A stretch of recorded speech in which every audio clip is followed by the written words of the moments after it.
Are you listening? Damn.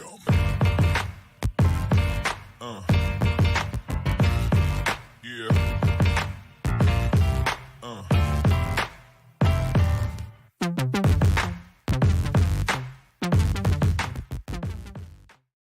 Hello and welcome back to another episode of the Damn Podcast. I am your host, Angie Machado. Joined with me, as always, is Beaver Blitz contributor Ty Boice and Beaver Blitz beat writer Jake Hedberg. Okay, I switched just to these squares, and it has a Brady Bunch vibe. I got to change that out because it's kind of weirding me out. Jake, do you even know what the Brady Bunch is? No, dude. Really. Ty, you do, right? Jake, we used to watch it on something called a VCR. A what? Yeah. Okay, that's better. We're back to our rectangle. Sorry if you're listening to this on the pod. I had changed our little camera angles to squares, and it popped up like the Brady Bunch theme for all you oldies like me and kind of Ty, since he watched it on a VCR. Okay, guys, we are Nevada week. We're a couple days late. I'm so sorry. That had to be with me being a football mom and kiddo having a game and having team dinners and all that fun stuff. Hey, way to go, kiddo, right? Yes. Game the other night. He had a good game. He played fullback for the first time all season and got some carries and made mom proud. And yeah, it was fun. It was fun to watch him. Usually he plays defensive end. So he's pretty new to football, but he's having fun with it. So Doing that best Isaac Hodgins. Yeah, he is not an Oregon State recruit. I know you're all one. No, he is not an Oregon State recruit, but he might have a 24/7 profile. Mom might have made him. Yeah, there has to be some perks to having me as your mom. It's awesome. No stars though. He has no stars. So Hey, come on. I don't have that much power yet. Anyway, okay, so today's show, we are going to recap Colorado State, that double overtime thriller. It was a thriller in the last couple overtimes. It was not so much of a thriller during the game. We're going to talk about Nevada-Reno. The team leaves tomorrow for Reno. And then we're going to take some damn questions. So it might not even be a full hour today. We'll see. But Colorado State, guys, let's just jump right in and get your thoughts. Because that game was kind of ugly to begin with. And I have my thoughts, but let's hear Jake. Let's just get your overriding view now that you've been able to kind of sit back and think about it. Are you there, Jake? I'm back. Sorry, okay, I just came out. Did you hear me? Did you hear the question? Yeah. Oh, I said so. Let's jump in and talk your thoughts about that game. It was kind of slow for a big chunk of it, and then the end obviously was thrilling. Let's hear your thoughts just overall on Colorado State. Yeah, I mean, it's always curious to see how a team comes out of a bye week, and I feel like with the first-year head coach, it's even more interesting because he's never done it before, and it does happen twice this year. It was a little sloppy, I thought. Oregon State, they came out, turned the ball over on their first drive, and then they turned it over again on their second drive, I believe. Yeah, it was the first two. It was, yeah. Very uncharacteristic for a team that hadn't had a turnover since the first drive of the first game. Oregon State had been playing very clean football up until, the first couple drives of that Colorado State game. It was a gritty win, Maybe the Beavers shouldn't have been in that situation. It should have been a game they won out rather than have to battle and claw the way back and win into double overtime. But it's good to see that grit. You can't complain about how to win. Big shout out to Everett Hayes, who kind of shut down a lot of naysayers with a huge kick. So happy for Everett about that, and hopefully Oregon State can keep the momentum rolling this upcoming Saturday. Ty, what were your thoughts? I don't know. It's one of those things where, the old adage is like you still find a way to win games when you play poorly. And that's what you hope was the boilerplate statement on that. Like you hope that that we're going to grow from this and learn from this and play better football as a result of it. But yeah, it was ugly at times. It's one of those things where it's like this. I was talking to a friend of mine that's a Duck fan, and I was like, dude, I'll never, ever not be a Beaver fan. It's so much more exciting. You know what I mean? It's so exciting. And I think there's just a lot, there's always questions after these games. Yeah. But hey, 4-1. So How much being able to grit out a win like that? Yeah. How much does that help down the road? Like let's say they find themselves in a tight game with Cal. I mean, how much does that help coaches or help the players just know that maybe they can dig deep and they can finish it? I mean, I think it definitely boosts the confidence. I mean, what we've seen from Giovanni McCoy in the limited 2-minute drill type drives over the last 2 games has been really encouraging. I thought he's thrown the ball well. He's not killing anyone with a deep ball, but he's kind of slicing and dicing, getting the ball quickly to Trent Walker, Jermaine Terry, Terrius Clemens, just letting them get to work. And I thought he had a hell of a last drive in the first half last week against Purdue and a hell of a last drive against Colorado State. And without Giovanni McCoy, does Oregon State win that game on Saturday? I don't think so. So having that confidence, 3 touchdowns on the ground, which is the most for an Oregon State quarterback in a very long time. Just very impressed with that, and I'm sure it does give them a lot of confidence. Not only players but the coaching staff as well in Giovanni McCoy, in Everett Hayes, that they can go down there and capitalize and keep Oregon State alive, or just flat out win the game. And the growth of, I think, the Gunderson offense too, like what we're seeing, like the new wrinkles and the new developments, like you're seeing different, like maybe players that hadn't necessarily been part of the game plan become role players as it goes on. And that's not dropping off either. I mean, take a bow, Jermaine Terry, Clemens still got touches. It was later, but he still got touches. He still got targets and catches. So. Yeah. So this was not, so I'm going to circle back to that. Never mind. Giovanni McCoy, during our live in-game chat, a lot of people were kind of down on him for not throwing the ball more. Do you think this is him checking out of it, or do you think the play calling is for him to run it? A little bit of both. Well, I think it's a little bit of both. Yeah. I think he's given us a set of given circumstances pre-snap, and then from there he has some options. Yeah, some variables, and I think, man, his one interception, his one turnover, really, I don't feel like was on him. I mean, I can't remember that ball specifically. Yeah, I feel like that was a Terry. Yeah, it was a popped up ball. Yeah. And I got to tell you, every time like I become even somewhat of a naysayer, I have a group chat with my brothers who are all die-hard Beaver fans. And I was like, I don't know that Jermaine Terry's going to be a huge weapon this year. And then he goes on to really have some game-defining moments. It was pretty cool. And I also said that thing, I remember in like the spring, some of the fall camp write-ups about like there was times when Giovanni McCoy was like a little scary.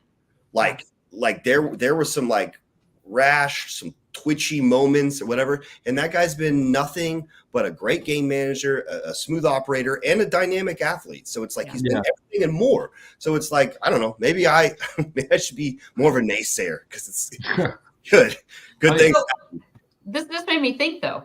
So, we'll talk about the defense in a minute, but the defense has been struggling, especially in run defense. Do you think part of the game plan is for Oregon State to run as much as possible to control the clock?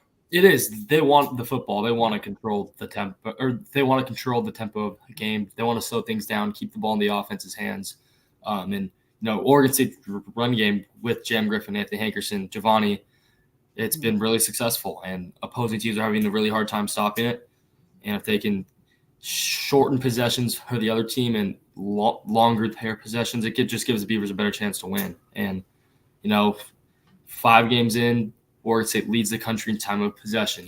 That's by design. That's the Coach Gunderson game plan, which is a little interesting given all the tempo talk that we kind of heard about. But I mean, if you're controlling the football the way Oregon State has been, no complaints on my end. Yeah, but do you think we heard all this stuff about tempo? Do you think this is by design though, that maybe he's changing his offensive model right now just to accommodate the fact that the defense is struggling a little bit and you want to keep it in the offense's hands?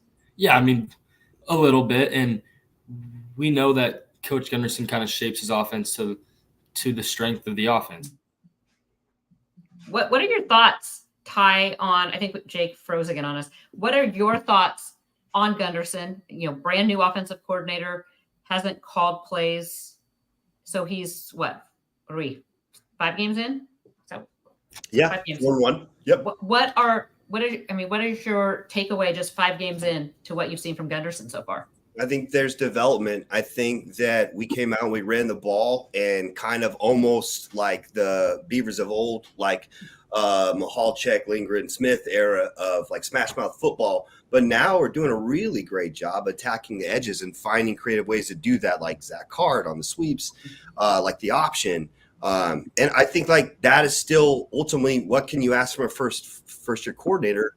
We're still putting defenses in a quandary. You know what I mean? We're still putting them in a tough place to operate where despite maybe some quarters that are less impressive than others, we're still, if you look at the scope of it, like it's still successful. So, yeah. Okay. So we have a question here. Nova Blue in the chat says DJU versus McCoy. Who's better? Nova Blue says McCoy in their opinion. I think McCoy is better suited for the Oregon State offense.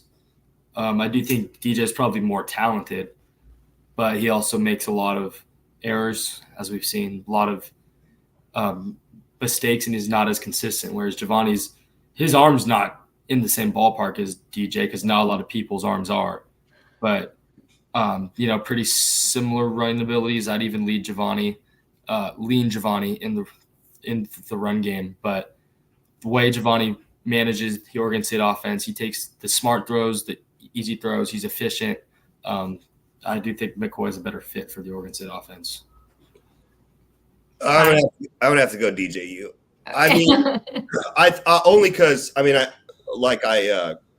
see everything that Jake said, but I just think in the short yardage situations, I mean, we really didn't lose any identity going from the Coletto packages, or very little to DJ. In that he was a big body and a strong athlete. But I think like I don't know. Like let's ask that question again at the end of the year, right? Because I very well may agree with Jake on that. Okay, so I know we're going to lose Ty here in a little bit because he has to run, but tight end involvement was something I think really positive we saw. We hadn't seen a lot of tight end involvement before Colorado State, but the run defense. So we'll talk defense a little bit. Run defense is still a problem. What needs to happen to fix that? Get healthy. Yeah. And it's youth too. I mean, in my opinion, it's a lot of young faces. Yeah. There's 3 redshirt freshmen that play significant. I mean, I think I might have texted Jake, or maybe I put it in the lodge, but during that game, I was just left thinking this defense, because there's been some injuries. I mean, and I'm talking now across the board with D-line, linebackers, and DBs. But then think back to if Oregon State had been able to hold on to Sione Lolohea, Issa Mascarenas, and Akili Arnold. This defense looks entirely different as far as having veteran players. Well, also, even then you got guys like Dakari Hickle, who I think was going to be a breakout player. Yeah, Nick Norris. Haven't seen Taiji Hill. Nick Norris, like the thing is he never saw it down as an Oregon State football player, but he took a ton of reps in practice. Yeah. You know what I mean? A whole year under his belt. Yeah, a ton of developmental reps in practice. So like that has an effect, because you. Kelsey Howard, who really was having a great fall camp, was coming along great. So, and like look at Sayas. Like, did I say his last name right? Sayas. Sayas, yes. Yeah. Like he didn't flash a ton in camp. He definitely had a noteworthy camp, but it wasn't like we were talking about him all the time.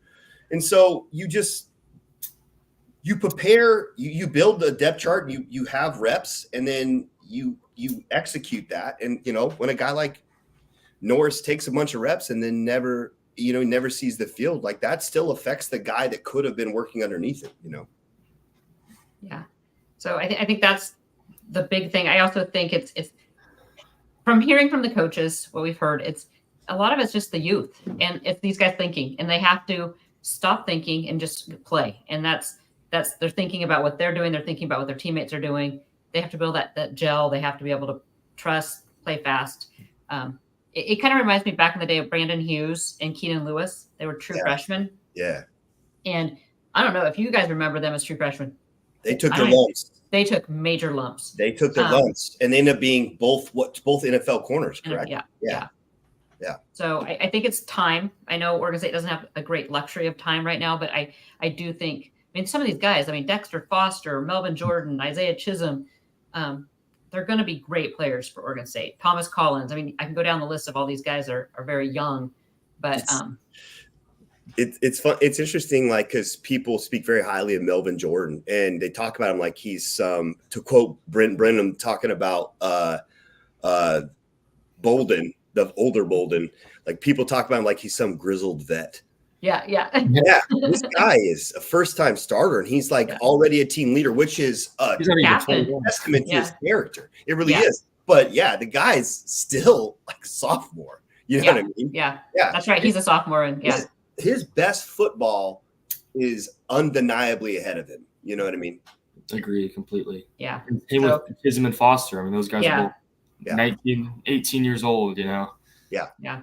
It does seem to me, I don't know if you guys have kind of seen this or felt like this, but it seemed to me like the defense is almost not as aggressive as it has been in past seasons. It seems like they're bringing less pressure, you know, and it doesn't seem the same as it has been the past 2 seasons.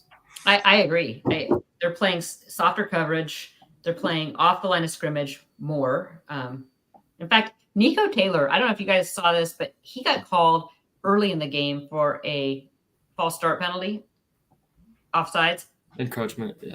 He jumped, but he got back, and he never even got into the neutral zone. But they were playing so far off the ball. I was left. I had to rewind it like 3 times because I was like, I don't think that was false or offsides. Anyway, that was. Yeah, I mean, I don't know. The way that they ran the ball too. I think some of that is people speak to like. People will speak to like we look slow or whatever. And I remember like going to Oregon State football camp and Osei Lewis, old name. Yes. I'm gonna date myself, right? But I remember he was such a rad dude and a great teacher of young men. And I remember him grabbing me and be like, "Look, you don't have to be fast to play linebacker, but you can't. If you're slow, you better think fast." You know what I mean? So I wonder if that is like part of it, is that youth is causing some of that. And which, you know, I mean, you can get a prodigy, but like if until that they take steps with the mental part of the game. Yeah. And that's I've talked to some guys that played at Oregon State and you know, the thought process is that they're not playing as a unit. First of all, they haven't gelled completely. And so that they're not completely trusting each other. And then they're thinking too much. They're having to think instead of just play their assignment.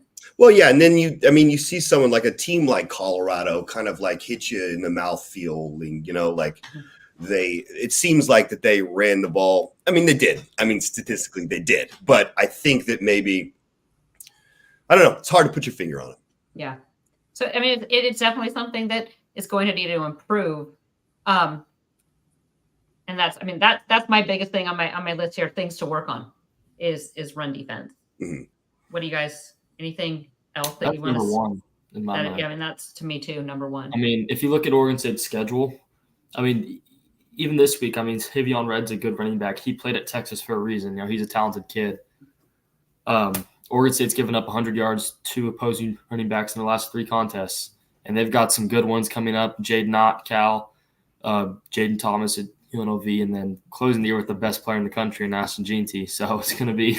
And also that Washington State quarterback runs the ball like a John Mateer, Yeah, I mean, yeah. There's some. And you got the go-go offense too. You know, you got UNLV. You got that in a week. Yeah. So with the quarterback that runs the ball really well, in the Malik Williams kid. Yeah, and they've done nothing but with all that NIL drama, they did nothing but be like, all right, well. Yeah, okay, see ya. Yeah, you spin. Yeah. Yeah. I will say, and Dobby in the chat said it too, the defense looked different in that overtime, though. That short yardage stand. And that was time. I mean, I'd say the offense looked better too. I like it when they go hurry up. Vonnie's the speed option. Just it's looked so good with Giovanni. It's really like I've never seen that from an Oregon State team. I'm sure you guys have probably. Ty and I have. Yeah. I've never really seen like a speed option at Oregon State, and I feel like Giovanni just has such a good natural feel for it, and he runs it so well. It's becoming one of the more focal parts of the offense, and it's been fun to see that pay off. In overtime, and just very impressed with Giovanni's ground game. When you were talking about Jack's game, I couldn't help but think about. I was trying to remember the name, but Kirkland. He was the fullback to see now Akili King. Okay. Yeah. Right. Okay. Yep. Yeah. Yep. These are old time names. Old dusty players. Oregon State, for you youngins out there, used to run the triple option. Yeah. Johnny Shanklin, the Shanklin Shuffle. The wishbone too, wasn't it? The wishbone, yeah. I actually am like really. This may piss some people off. But I'm actually really good friends with the Pettibone family. Oh, cool. Yeah. Okay. They're really cool people. Despite maybe, awesome. I mean, it was a tough program back then. It was. Yeah. Very tough. Yeah. I have a warm spot. I remember Jerry Pettibone used to do his little radio show at the fraternity houses every week. And did he really? Yeah, we would. I got picture. It was my big sis in the sorority house and I with Jerry in the middle doing the OSU. I have a picture of us. One of the kindest, coolest dudes ever. And you could tell he was a fiery dude, but like underneath it all, he was very loving dad, loving husband. Cool dude. Yeah, he was a nice man. Okay. We're going to talk some Nevada. Anything else you guys want to get off your chest for Colorado State? I just feel like that was so long ago now. It's time to like move on. We got Nevada. Picked to finish last in the Mountain West back in the summer. Currently 2-4. They've lost to SMU and Georgia's. They've lost. Their losses have all been pretty close except for Minnesota. Lost to SMU 24-29. Georgia Southern 17-20. They did lose to Minnesota 27-0. And then they lost to San Jose State 31-35. Their 2 wins came to Troy. They beat them 28-26 and Eastern Washington 49-16. Is this team better than their record? I think so. I mean, they have a first-year coach. It's not out of the question to lose those close games because he's never coached games at this level as a head coach before. I mean, he had a ton of success at Montana State, but playing, those kind of schools is completely different than playing a top 25 team such as SMU. And if you look at it, I mean, they're what? They're 12 points away from being 5-1. I'm looking at that because I was just curious because the blowout, right? Yeah. That's glaring. That's to Minnesota, and they have a good defensive team. Yeah, and they beat USC this week, and they're 3-3, and they lost to North Carolina by 2 points. They blew out Rhode Island. They blew out Nevada. They lost somewhat convincingly Iowa, 14-31, and they took Michigan down to the wire. And they beat USC. Yeah, this last week. So that's the thing is, I think this game, and I'm hearing a lot of fans be like, "We're going to boat race this team," and I don't know. I think it's a road game. Yeah, it's not their homecoming, but they have a big event coming. That I'm not talking trash to University of Nevada, Reno because I got friends that are big time Wolfpack fans, but that nasty stadium's going to be full. So this game scares me. We've played well on the road, but we don't have a lot of sample size. Yeah. Game. So I can say from the staff picks that will come out tomorrow morning on Beaver Blitz on Friday morning. Nobody on the staff. Everybody's picking a Beaver win, but they're close, very close. I almost didn't pick us to win, and that feels. Maybe I should with the aforementioned thing with Jermaine Terry and Vonnie, but I almost didn't. And it's scary. I think they're going to be motivated. I think they're left out of the Pac-12, the new version of the Pac-12. I think that it's a group that's been in a lot of games like we just played in Colorado. That it isn't as banged up as us. And then on paper, I think our roster should be more talented. Yeah. But we're banged up. We're really banged up. And then, I mean, just look at what happens across college football. I mean, last weekend was bananas with, Vandy and USC losing. I mean, there was a lot of big teams. Tennessee lost.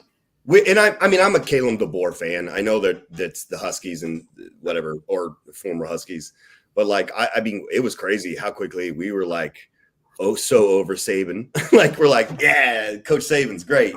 Coach DeBoer. And then, whoops, he lost to Vandy. Yeah. That's the parody of college football, man. It is crazy. So that's Beavers on the road. I don't know, Jake, Ty, do you have to run? Pretty quick. We're good. Okay. About 5 minutes, yeah. Okay. So, yeah, I just – this one scares me, just like you said. And I think it's going to be a very hostile atmosphere. Jake, I know you've done some deep dives here. What are the strengths of the Wolfpack on offense? They're a very balanced offense. I mean, if you look at the yardage, I don't remember exactly what it was, but it was almost split 50-50. Experienced quarterback who's beat Oregon State before, and Brendan Lewis. He played at Colorado. He beat us in 2021, I believe, in the overtime game. Didn't have a good year last year in Nevada, threw 2 touchdowns to 6 picks, but he's bounced back this year. Still averaging almost an interception a game, but he's playing a lot bit better. 2 good running backs since Havon Red, or 3 good running backs since Havon Red for Texas transfer, Patrick Garwell, Boston College transfer, and Sean Dollars, who played for the Ducks, and then a good receiver in Sean Dollars. Sean Dollars is there. That's as cool as name as Money Parks. Omac. That's pretty awesome. Anyway, sorry. Go ahead, Jake. I mean, it's just a balanced offense. Their offensive coordinator is another somewhat familiar name in Matt Lubbock. However, I do not believe he is with the program right now due to personal issues. So there's an interim offensive coordinator who has Power 4 level offensive coordinating experience at Syracuse. So it's a good coaching staff. Jeff Choate surrounded himself with a good staff. He's hit the portal hard. This is a team offensively who could give Oregon State troubles. They run the ball well. Yeah, they're averaging 192.8 yards on the ground per game and 192.3. Yeah, I was going to say, it's about 50-50. Yeah. It doesn't get more 50-50 than that. Which one are they more which one are they? I can't remember. I remember looking up their stats. One of them was pretty high up. Was it the rush defense or rushing offense? I can't remember. One of them was like 36th in the nation. It was impressive. Well, they're giving up 135 yards rushing per game. So I say probably the rush D. Okay. They've given up 9 touchdowns on the ground. Yeah. 135 yards a game is what they're average giving up. Okay. And 25.5 points per game. So defense, what are their strengths, Jake? Oh, Jake froze again.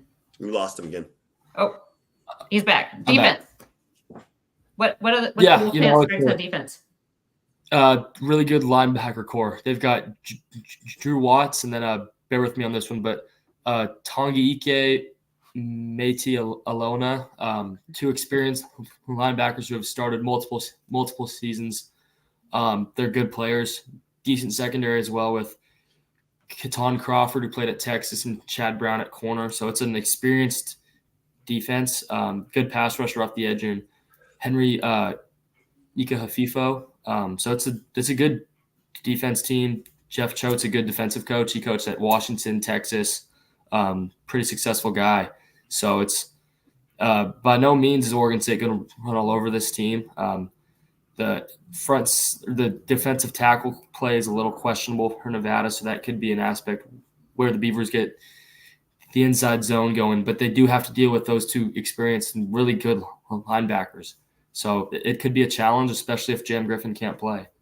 I'm looking at their roster. They have so many guys from the portal. It's a big turnover. Yeah, so Purdy, Brock Purdy's brother. Juba, yeah. Yeah, he's on their roster. He's QB3. I meant to look this up. What's Choate's pedigree? He's a coordinator. He was at Texas. So he was at Washington, I believe, under I want to say it was a Peterson guy. I'm looking. He was at Boise State. Yeah, he's a Peterson guy. So he was at big Peterson Boise guy. State. Then he was the Montana State, or excuse me, he went from Boise State to Wazoo for a year to Florida. Then he went back to Washington with Peterson, got hired at Montana State, had some success there as head coach, and then he spent the past 3 years at Texas as co-DC and inside backers. Yeah. So he's got he's got experience. I think he's been to the playoff once with Washington, if I got that year right, and then last year with Texas. So he's a guy who's seen some big-time football and coached some big-time players. He's an older Trent Bray. I mean, he played linebacker at Montana Western and was, DC inside linebacker coach for Texas. So he's kind of had that pathway. Defensive minded. So two defensive minded. Did he coach with Keith Hayward at Washington?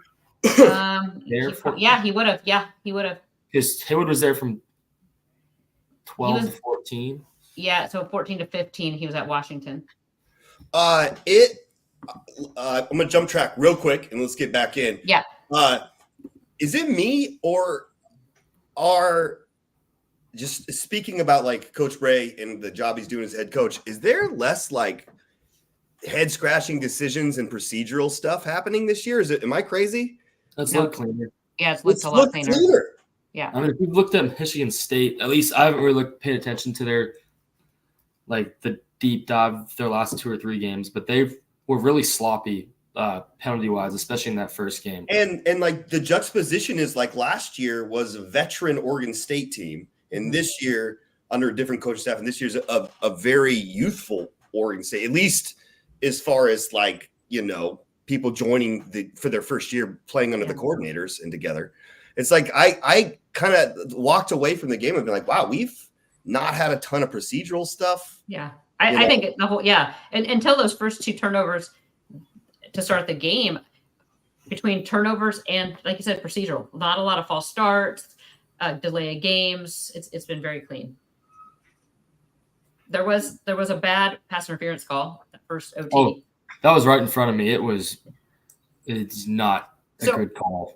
my kid Jack had homecoming, and so I stayed home so I could do pictures and things for that. And then I was watching the game on TV, and there was a delay. So Jake texts me, right? Like he's like that's BS, and I'm like, wait, what? There was a delay. It was unreal. I mean, it literally happened right in front of me and like the group I was watching. Just blatantly clean in my mind. Like it was a good 30-second delay too, because I was like, wait, what's happening? It was so awful, you guys. I lost the stream. So I lost, but it wasn't an internet issue, but for some reason I lost the stream. And so I went to the Blitz, like the lodge, and people are like, this is crap. This is the worst. That's the worst call. I was like, what's happening? What happened? I was like, what's happening? Yeah. It was pretty I was bad. like running around, dude. Yeah. The one in the second overtime was a hold. That was PI. Yeah, but total PI. The first one was very clean in my mind. I thought Sive and Raleigh got kind of screwed out of that one. I got to go, you guys. Okay. Hey. Good luck. Go Beavs. Have a good rest of the podcast. Thanks, Ty. Yeah, thanks, guys. See you next week. Yep. Okay. What does Nevada do that gives the Beavers the biggest struggle? Run the ball. I mean, they've got a good run game. Their quarterback can run the ball too. We haven't defended the run well. There's no reason to have any confidence in that run defense right now. So it's definitely an area for concern. So, okay, aside from stopping the run, what do the Beavers need to do for victory?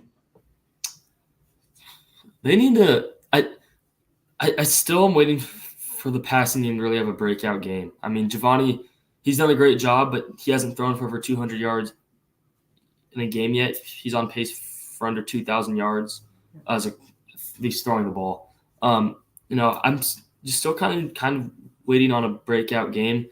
Oregon State hasn't thrown for a touchdown in 3 games. A receiver hasn't caught a touchdown since game 1.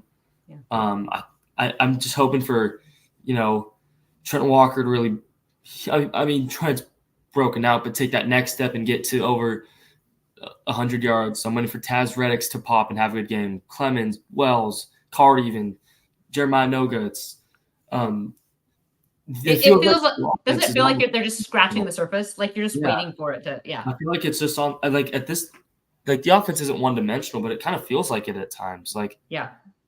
there's just not a lot of pass plays, and they're quick, get the ball out quick. I'm just kind of waiting to see Oregon State take some shots, and I think Giovanni throws a good deep ball. He's thrown 2 good ones in his 2 chances, so hopeful he can kind of. And I don't think this is on Giovanni McCoy necessarily. I just think it's more of a play calling is kind of restricting the passing game. Giovanni's running the ball well. He's maybe keeping it instead of throwing it, which he's doing a good job of. But he does a good job. Exactly. I think he's grown up a lot, matured a lot. Confidence-wise, he just shot through the roof, in my opinion. Like we said, I think last week with the media, I mean, just in press conferences to his demeanor on the field, he has matured a ton, or just confidence has matured. Okay, so switching gears a little bit, because Oregon State did get a commitment a couple days ago in edge rusher, outside linebacker Logan Knapp out of Clayton Valley, Concord, California. You have been touching base with all the 2025 recruits. Give me a quick update on who's been having a really good season. Trey Glasper, man, he's a kid who he's committed to Oregon State as a corner, but the way he's been playing at receiver, maybe he needs to get a little Travis Hunter action going. He's just been balling out. I wonder if I can find it on his stats on Max Prep. Yeah, so he's one of those Las Vegas commits. He is Oregon State's top-rated commit. He's tied with Jake Normile with a high 3-star 87 rank. He's got he's got receiving the ball wise this year, 24 catches, 484 yards, and 6 touchdowns as the guy who plays mostly corner. So hopefully maybe he keeps balling out. Oregon State has their next Travis Hunter, but excited about him.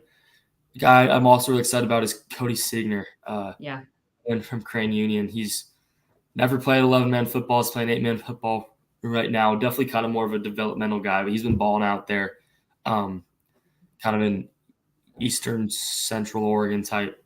6'7", 225. Big frame. Big kid. Yeah. Big frame. Coaches are excited about him. He's been balling out. Corday Glass as well, the running back commit, has played some pretty good football. And then even going farther, the 2026 class, Deegan Rose, he looks good. He looks like a good one. The quarterback for those hopefully the Beavers have aren't their following. quarterback in the future. Yeah, he's been doing well. So, there's a good little and we've seen a lot of these guys show up for some of the games. It's been fun to see them on the sideline before the games. Jesse Myers has had a good season. Jesse Myers, he's one of the edge rushers that is coming again out of Santa Rosa, the Northern California area. It's going to be fun to follow these guys. Are they all seeming pretty locked in, pretty solid? Yep. Oh, good. You got to talk, Jake, because I was going to say. I forgot. Your podcast, Jake's nodding at me, but yes. So it'll be fun. Right now, Oregon State is ranked 74th in the recruiting class. That is with only 13 members of the class, though. So as they round that class out, I look for that. It's not going to be a top 25 class, I don't expect, but I could totally see this class falling in that kind of where Oregon State sweet spot is kind 50s. Of consistently in the 50s to 60s range. So it's kind of where they're typically land. So, okay, we should probably do some questions. We hadn't talked recruiting in a while, and we had some time today. So I thought maybe let's do some quick recruiting talk. Anybody you expect could commit sooner or later, or anybody we should be watching? Another Wyoming commit, Aiden Martin. I don't know if he's picked up an offer yet. I think he has. He was on campus Purdue game. Good frame, offensive tackle. I don't know if he has an offer yet, but if he is offered, he could be potentially one to watch. Okay, good to know. Logan Knapp he was a Wyoming. Wow. Had an offer from Boise State and Washington State. Yeah, I think he was committed to Wyoming as a tight end. Oh, was he? Okay. So Logan committed as a tight end. Yeah, because we had him in the system as a tight end. Outside back. And he is coming in as we heard he came in. He was all of 6'6", 235, 80-inch wingspan, big, long reach, plays several sports, multi-sport athlete, smart, plays nasty. So these are the type of players that Oregon State is going after. And then they make him an outside linebacker, edge rusher. So I'm excited about the future of that group. I mean, you got Sakai Saez, redshirt freshman, Shamar Michaels, a freshman, Will Haverland, even who's redshirting this year. Well, I think Zakiah has come on so much. Mm-hmm. Seriously, and just look at the defense. Game it's by so game. freaking young. I mean, even our corners, you got Andre Jordan. We got a little glimpse at Exodus Ayers as well. Double Thomas, freshman. Sophomore, Size, redshirt freshman. Connor and Thomas are both juniors. I mean, realistically, only Taylor and J-Rob and Samisi. That's 3 starters to graduation. Everyone else should be back. Yeah. And then you get back some of those guys that have been injured or out for the year. Takari Hickle. Yeah, Jake's guy, Takari Hickle. He's a big one. And we saw a lot from Nick Norris too. That was tough to see him go down during fall camp because he should get a red shirt, right? Because he's a senior, but I'm assuming he will get a red shirt. He should get a red shirt. So, okay, so let's talk some damn questions, and we kind of have like all over the bag today. Not a ton of them, but there's some good ones. So we have a question. Scott Barnes says he's going to fund all programs at the Power 4 level. I feel at this time that resources should be increased for football, even if it means cutting back on other sports. What are your thoughts? It's a tough question. Yeah. Yes and no. I mean, if you put more money in football, it's going to bring in more money for the other sports. It's kind of my view of things. But you also don't want to cut out from sports because there's already so much more money given to football and baseball than these other programs. But football is going to be the thing that brings in the most. It brings in the money. But how do you decide then? I mean, you have a women's basketball team that's a top 10 program. You have a gymnastics program that's at top 15. Exactly. You have programs that are doing well. How do you decide what to cut? It'd be a tough call. That's why I do not envy anyone who's an athletic director. Yeah, and I think Barnes and athletic directors in general take a hit. It's tough. It's not like this easy job of moving your limited resources around. And I would say most athletic departments have that issue. There's some that have plenty of money, but I look at Stanford, all of their scholarships are endowed, so that does free up money for NIL or actual program costs. But other than that, I mean, you're like Oregon State right now too. Not only the funding, but you're looking at trying to raise money for scholarships and NIL. So you're kind of doing both. So that makes it tough. Beaver Pig Dog says, I have a vague recollection.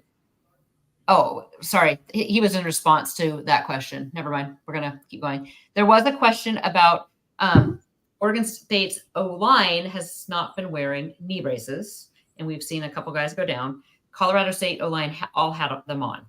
So we did get clarification. So thank you to Mr. Gray. And he said Oregon State has made it a personal decision for the O-lineman. So after Bolton went down, Joshua kind of got a little freaked out, wore his knee brace, and now it's decided he doesn't. You give up some range of motion and such when you wear it. So what's your thought there, Jake? I know when Riley was here, it was a requirement. All O-linemen wore them. Yeah, I mean, I've never really played line at all, so I don't really have any experience playing that or know what it's really like.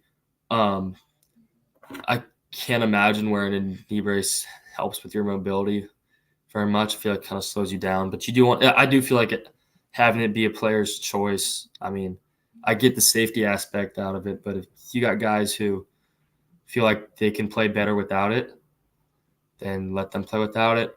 They're taking that risk. And I mean, if you got guys like Josh Gray, who are experienced guys, NFL guy here in 6-7 months, making that decision, then I believe in it. Yeah. It can't be an easy decision. I mean, but you're weighing too how well I can play versus, gambling on injury. So along those lines. Beaver Fan 2021 said, when was the last time injuries were this prevalent with players who play a significant role? I can't remember a year where this many players who contribute were going down throughout the season. I don't really remember. I mean, last year, I feel this is more normal. Maybe a few more ACLs, but I felt last year they were pretty lucky. In avoiding the injury bug. Henele went down at the end of last year. Josh Gray went down at the end of last year. Skylar preseason, but I mean, thinking about it, that was really only the big ones that come to mind off the top of my head. I know Noble was banged up throughout the year. Yeah. I feel like I'm missing someone. Yeah, There was someone else in the secondary. Oh, I mean, Cooper was never played in every game and played well. So yeah. Oh, Tyrese, that's what it was. Who was it? Oh, Tyrese. Tyrese went down. Yeah. So no, I think we'd have to go back and like dig through. I do think the ACLs have been a little concerning that we've seen this many ACLs, season-ending injuries. But I actually just, like I said, think last year was more noteworthy because Oregon State stayed healthy. Yeah. Let's see. 21 Shawnage. Schuster was huge late in the OT last weekend. Do you think he's given a larger role going forward? Yeah, I mean, I feel like he already does have a pretty big role. I mean, Oregon State rotates a lot. He's a big guy, 325 pounds. You do kind of wonder about those big guys, their conditioning sometimes, how many plays they can be out there and give their best for each snap. But I mean, again, Oregon State's not deep. They'll play 5 defensive tackles, maybe 4. So he's going to play at least half the snaps regardless, in my opinion. So there was somebody else made a comment, and I don't think we know this. I have not heard about Thomas Collins, but they said at the end of the game, he came out limping. He had a funky limp, left the game. I hadn't seen that. Yeah, and we haven't heard anything. So it's not going to be. So I guess we'll find out Saturday. Yeah, we'll find out Saturday. And then we have an anonymous person in the lodge that asks, totally changing subjects. Love the questions because they kind of go all over the place. Do you think it would be worth it to bring Nevada Reno in to the Pac-12 to help try to get UNLV? I say no. It'd be a fun road trip. I say no because we don't. Oregon State, the Pac-12 doesn't need to split money. Even more teams that aren't going to bring it in. Well, I mean, they do have a really good baseball program and a good basketball program. I think they beat Oregon State twice in baseball this year, at least once. Yeah. So that's – and this conference needs baseball. But paying the bills.